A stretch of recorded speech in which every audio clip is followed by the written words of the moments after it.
Hey everyone, welcome back. I am the Game Thrifter. I'm back with another video, and I wanted to talk about probably my favorite game console, which is the Xbox 360. And really, any time is a great time to collect for the Xbox 360. I do a lot of Xbox 360 videos because, like I said, it is probably my favorite console of all time. It's certainly the one that I have the most games for physically and things like that, and I buy a lot of the different hardware and things. So, I thought, why not, hey, talk about 2025 is here. Xbox 360 collecting is better than ever. Some of the prices have actually gone down on some of the games and things, so thought I would talk about the Xbox 360, and you guys might enjoy that. But again, if you guys do enjoy my content, please leave a like and maybe even consider subscribing. I'm blown away that I'm close to 7,000 subscribers. It's crazy, but thank you guys so much. So let's go ahead and get started with some great games to collect for in 2025. Now, From Software is a very well-known studio now, but back on the Xbox 360 with Ninja Blade, it wasn't really necessarily the case. And Ninja Blade is a fun game, and I always compare it a little bit. I say it's sort of a cross between Resident Evil with Ninja Gaiden, and that's something that a lot of people have agreed with when they've watched my videos, because I've covered this game a little bit before, and it's just such a kind of a fun game, and it's a little bit of a product of its time. There's a lot of QTEs and things like that. Not everybody likes those, but for me, this is a unique and fun game to collect on Xbox 360, and a lot of people that try it, that have watched the videos or I've seen some on YouTube, really end up enjoying it. Now, the difficulty can get a little bit difficult, so to speak, because it is a From Software game, but still overall such a fun experience. A lot of cool things to go on, and it's kind of out there, a wild and crazy story with zombies and monsters and ninjas and all this kind of stuff, but I find it to be an absolutely incredible game to play through. I get that some of these games might be a little bit obscure, but 99 Nights is such a fun game to play through, and this is a game that is, I believe, still exclusive to the Xbox 360, one that didn't get much love, but it really showcased how many enemies you could get on the screen at one time, and sort of the way that they handled the combat is really cool with like the combos and things like that. A fun story. Another game that probably doesn't get the love that it deserves for the way that it is, but again, maybe critically it wasn't a darling, so to speak, but still a lot of fun to kind of play through. And there's actually a sequel to this as well that's on the Xbox 360, and that one might have actually been a little bit even less of a critical darling, but still a fun game. People kind of ignored it. I think it came out at a pretty bad time for the Xbox 360, but still, if you're picking up games on the Xbox 360, collecting for it, 99 Nights is a game that you're going to want to pick up and play. It's a lot of fun. Trust me when I say that. You're not going to want to put down the controller. Now, if you followed my channel at any length, you know that I love racing games, and Blur is one of my all-time favorite games. This is a little bit of a hidden gem as well. If you like sort of track racers that are kind of modern and realistic looking, but also have Mario Kart like power-ups, then this might be the game for you. I think that this is one of the better racing games on the Xbox 360. Of course, I love the Forza franchise, and there's a lot of Need for Speed games that are fantastic, but Blur is something of anomaly because you don't really see stuff like this anymore. They took a chance with it. Of course, the servers are long since shut down, but that doesn't mean you can't play through the campaign and play, a lot of the different things that are just a lot of fun to play through, the different power-ups and things like that, and it looks great. I wish this game were backwards compatible. I feel like that would give it new life, but this one might be one of the more expensive ones. You can pick it up for about 30 to 40 bucks, I believe. Still worthy of collecting even in 2025, so I always highly recommend Blur. Give it a shot. Now, one of my all-time favorite Xbox 360 games is Viva Pinata, and I really have a good time playing this game, kind of digging your garden and attracting the different pinatas, and kind of they start their family, so to speak. It's just one of those kind of almost a sim-like game, and I have a lot of fun with it. It's just one of those chill games. If you ever like to kind of just relax, you don't want to play, put your sweatband on and play Call of Duty or something like that, then this is really the perfect game to kind of chill to. I would say it's chill in the way that Animal Crossing is chill. Obviously, it's not on the same kind of game as Animal Crossing, but to me, that same level of you can just kind of sit back and relax and have a good time with it and not think too much. And you know what? There's a sequel to this as well. Viva Pinata 2 is a very fun game. But yeah, just so much fun. Backwards compatible too. So if you were worried about that, or maybe you have an Xbox Series X or Xbox One and wanted to try out this game, all the means, yeah, try it. It's a fun game. So well done. Rare really nailed it here in my opinion. So yeah, I always recommend Viva Pinata. Now, you can't do a Xbox 360 video without talking about Red Dead Redemption. Rockstar was really on one back in 2010, and this game is a phenomenal game, and it looks great. It's backwards compatible with your newer Xboxes as well. I really feel that this is at a time when Rockstar was at their peak. You know, they were doing Grand Theft Auto 4, they did Red Dead Redemption, they did Grand Theft Auto 5, they did Max Payne 3. They really had a lot going for them in a short span of time, and I thought that was really, really awesome. Now, I'm the type of person, I really love the Red Dead stories, the setting, the cowboys, the atmosphere. That whole thing really just kind of speaks to me, and I'm also a real big fan of Red Dead 2, so if you, play that if you haven't. Some people think it's a little bit divisive to say that, but I absolutely love that game and just feel like it's such a well done story, even if it takes a little bit to get into because it starts a little slow. But overall, great games. Red Dead Redemption, Red Dead Undead Nightmare, also a great thing on the Xbox 360. If you've never played through this game, you can literally sink over 100 hours into this game. It is so good.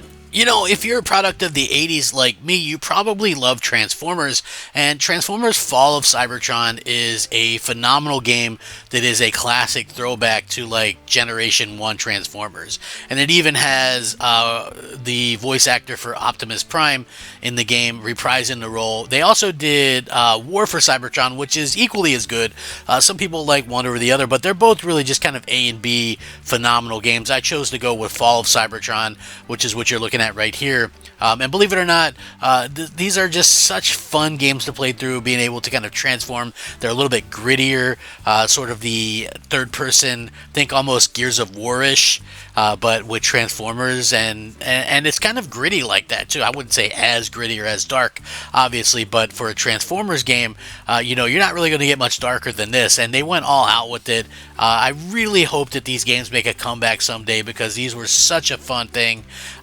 So yeah, if you ever get a chance to find or play Fall of Cybertron, absolutely get into it, pick it up, play it, thank me later. I think later on, Xbox 360 became known as kind of the shooter box, and because it had things like Halo and Gears of War and Call of Duty was something real prevalent there. But stuff like Kameo, Elements of Power, is a huge reason why I got into Xbox 360 in the first place. Yeah, it's a launch game, but at the same point in time, it's colorful, it's bright, it's vibrant, it's fun. It's got transformations. It's got all these cool things that you could do. You get different power-ups, and you can turn into the different things that you kind of collect or whatever. You need the different things, almost like Metroid, where you have to get the ball thing to go into the ball places or whatever. You know what I mean? It's sort of like that, but it's a lot of fun. Like I said, it's very colorful. It's got a lot of platforming to it, and it really showcases the Xbox 360.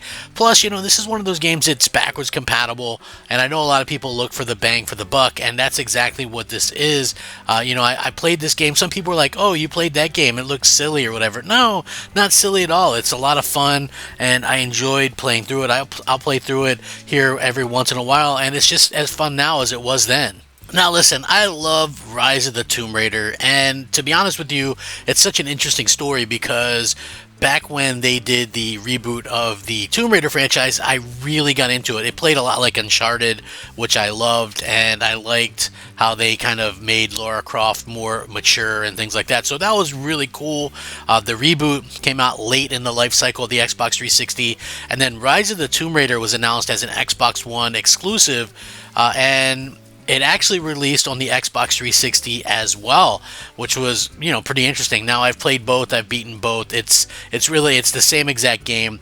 Obviously the Xbox One version looks better, but if you're collecting these games, and you have the Tomb Raider reboot, Rise of the Tomb Raider is a must play through. Maybe you're just a person that has a 360 and you're looking for games that you maybe missed out on. Yeah, this one came out after the Xbox One already released, but yeah, it's still just as good on the 360. It's awesome to play. It looks good. It handles good. Great story and art direction and sound, all that kind of stuff. I have a blast playing through this game. I've beat it actually on PlayStation as well. Yeah, give it a try. Now, Crackdown is a zany game. It's sort of in the vein of maybe GTA, a little bit less serious, obviously stylized graphics, more cartoon-like. Holds up incredibly well.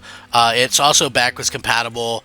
It's just one of the more fun games that you can play. And what's interesting about this game is it really took people by surprise when it originally came out on the 360. You could get a Halo 3 beta token with it if you bought this game. So a lot of people bought this game and didn't even really give it much of a chance. But when you did, it actually played great, and it received generally great scores from critics and things. The sequel, not so much. Obviously, the third game was a complete disaster.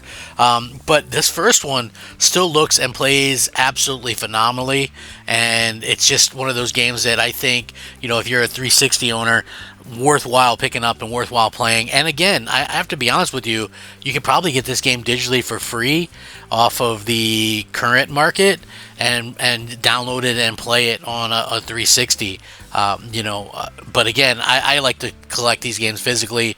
It's very cheap as well, so yeah, play it, buy it, whatever, it's great. I'm a huge Metal Gear fan, and I gotta be honest, I think Metal Gear Horizon Revengeance is a stark departure from those games, but it's also something in and of itself in that same universe that really works. And this game is also backwards compatible. I know a lot of people aren't a big fan of playing as Raiden in like the Metal Gear games themselves, but I find them to be, a fun character to play in this game, and I think probably a lot of you will agree with that kind of take as well. This game is really like over the top, maniacal. It's just such a fun thing to play through, such a joy. They did a really good job with it. It is the polar opposite of the Metal Gear Solid games, and I think that that's probably something that we need to see more of. I like it when we see sort of an offshoot of a game that we have grown to kind of love, and that's exactly what this is. They did such a good job with it, and again, the fact that it's backwards compatible doesn't hurt things either. So if you've never played this game, pick it up. It's very collectible. It's very fun to play through. Even today, holds up well. Give it a shot. I think also one of the most unique and interesting Xbox 360 console exclusives is Splinter Cell Conviction, which doesn't get a lot of love. A lot of people don't talk about it.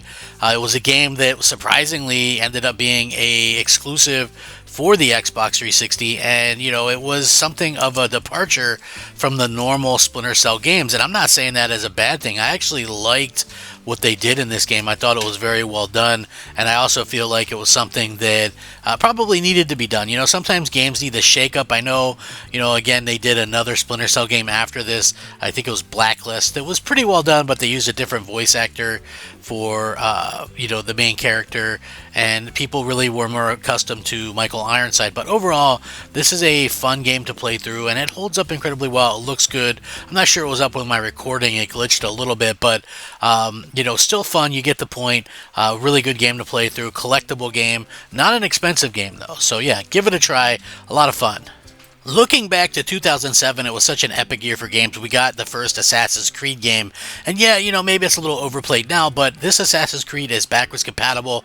It plays great, it looks great, and it really sets the tone for, I think, the better stories in the Assassin's Creed universe. Now, I actually prefer the Ezio trilogy, but I was really just kind of having fun with this one, playing it and seeing how much has changed in the years since this one came out. And 2007, like I said, a great time for games because we've got the BioShock game came out this year, Assassin's Creed, Mass Effect, Halo 3, Call of Duty Modern Warfare, so many incredible games, and just going back and just playing through Assassin's Creed really makes you kind of thankful that we got to experience that when we did. I'm not sure we'll ever see a year like that again, but so much fun. The first story in this is really well done.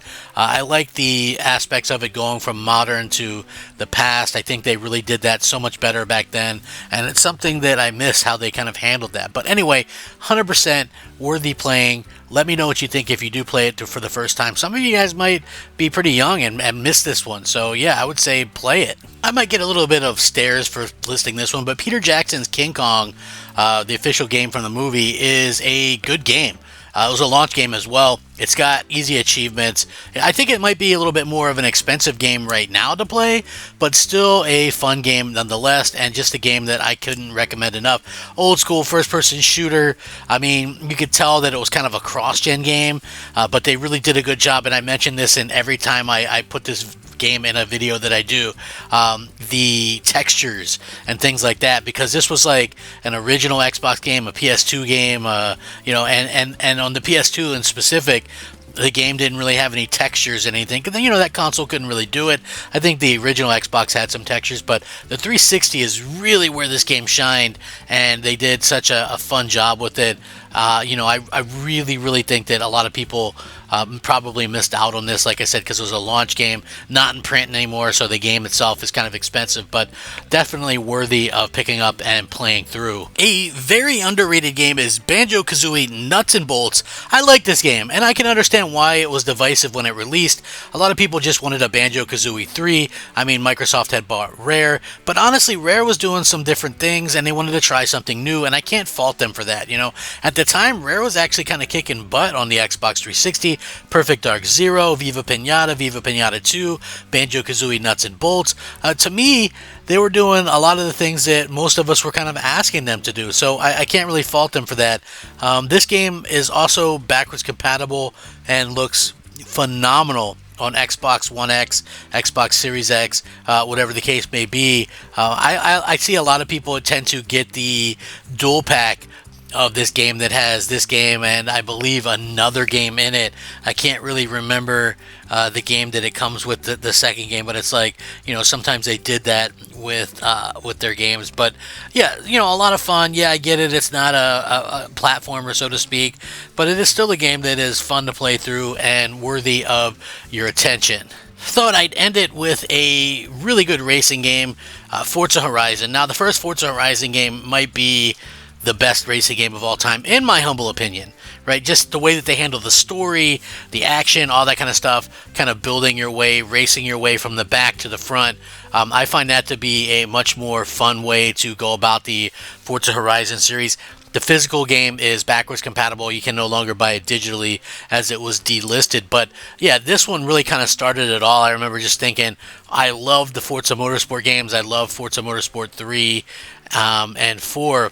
And when they came out with this, I was like, I don't know if it'll work in an open world racer, but boy, did it work, and was it a lot of fun to kind of play through and kind of mess around with. Like I said, I love it when the games are backwards compatible and they really kind of shows you what the console was capable of, so it also gives you more bang for your buck. Get it on 360, you can also play it on an Xbox One X or a Series X or whatever you want to do, but just so much fun to be had on the Xbox 360.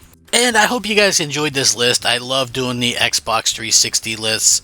They're a lot of fun. Again, Xbox 360 is one of the most collectible consoles of all time, and although the store is closed online, anything that you maybe have previously bought on the 360 store is fully downloadable, plus all the backwards compatible stuff is still buyable on the new store, so you can think of it that way as well. I would say 95% of the games that you can buy for it are extremely affordable, and backwards compatibility leads more worth to the dollar anyway. So I mean, let's say you pick up something like Batman Arkham Origins, physically you can play that in the newer Xbox, and I think that's really cool and an underrated thing. So it kind of lets you be able to collect for the 360 and still use it in a newer console as well. So I appreciate everyone's time. Thank you so much for spending it with me, and I'll catch you next time. Until then, have a great time gaming.